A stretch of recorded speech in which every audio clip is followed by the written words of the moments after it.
સુરતના વરાછા વિસ્તારમાં traffic police દ્વારા ડ્રાઈવ ચાલી રહી છે।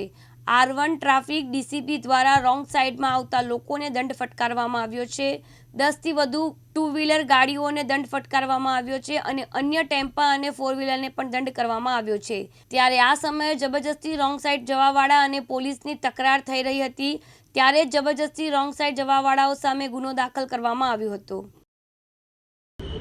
તમે જાણો છો કે સુરત રેલવે સ્ટેશનનો જે મહત્વાકાંક્ષી પ્રોગ્રામ છે, કાર્યક્રમ સિટકો, એનું જે કોરિડોરનું કામ ચાલે છે એ અહીંયા વરાછા રોડ ઉપર વેર હાઉસ 3 રસ્તાથી એનો રેમ્પ ચાલુ થાય છે।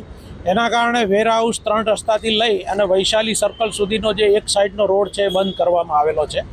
એના માટે મહેરબાન પોલીસ કમિશનર સાહેબ શ્રી સુરત સાહેબનાઓએ જાહેરનામું પણ બહાર પાડેલું છે। એના માટે ઓલ્ટરનેટ રૂટ પણ આપવામાં આવેલો છે। એના માટે જરૂરી બોર્ડ પણ મારવામાં આવેલા છે ડાયવર્ઝનના। તેમ છતાં વેર હાઉસ 3 રસ્તા ઉપર જે રીતે બેરિકેડ મારી અને ત્યાં પણ બોર્ડ મારવામાં આવેલા છે, તેમ છતાં પબ્લિકના માણસો પોલીસ સાથે ઘર્ષણમાં ઉતરતા હોય છે અને કાયદાનું પાલન કરતા હોતા નથી, જેને અમલવારી કરાવવા માટે અત્યારે અમે ગીતાંજલિ ચોકી પાસે આવેલ પેટ્રોલ પંપની પાસે અમારા સ્ટાફના માણસો સાથે ખાસ કરીને રોંગ સાઈડમાં જે લોકો આવી રહેલ છે એના ઉપર વિશેષ કાર્યવાહી કરી રહેલ છીએ।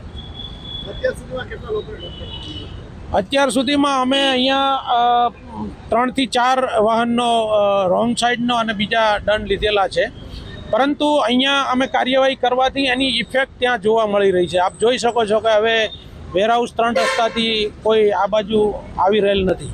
તો અમે એ મેસેજ આપવા માગીએ છીએ નાગરિકોને કે તમે મહેરબાન પોલીસ કમિશનર સાહેબના જાહેરનામાને સમજો અને તે મુજબ થોડું તમારે લોંગ જવું પડશે, પરંતુ ટ્રાફિકની સમસ્યા નહીં થાય, ટ્રાફિક વ્યવસ્થિત ચાલશે અને લોકોને જીવનું જોખમ નહીં ઊભું થાય।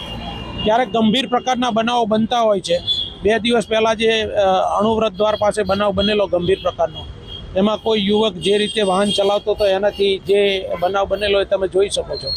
તો એ રોંગ સાઈડ એ ખૂબ ડેન્જર છે અને નામદાર કોર્ટ તરફથી પણ રોંગ સાઈડ ડ્રાઇવિંગ ઉપર વિશેષ ભાર આપી અને કડકમાં કડક કાર્યવાહી કરવાની ગાઈડલાઈન આપવામાં આવેલી છે। તો એ તમામ કાર્યવાહી અમે અહીંયા કરવા પ્રયત્ન કરી રહ્યા છીએ। કાનાભાઈ મેર, દિવ્યાંગ ન્યૂઝ, સુરત।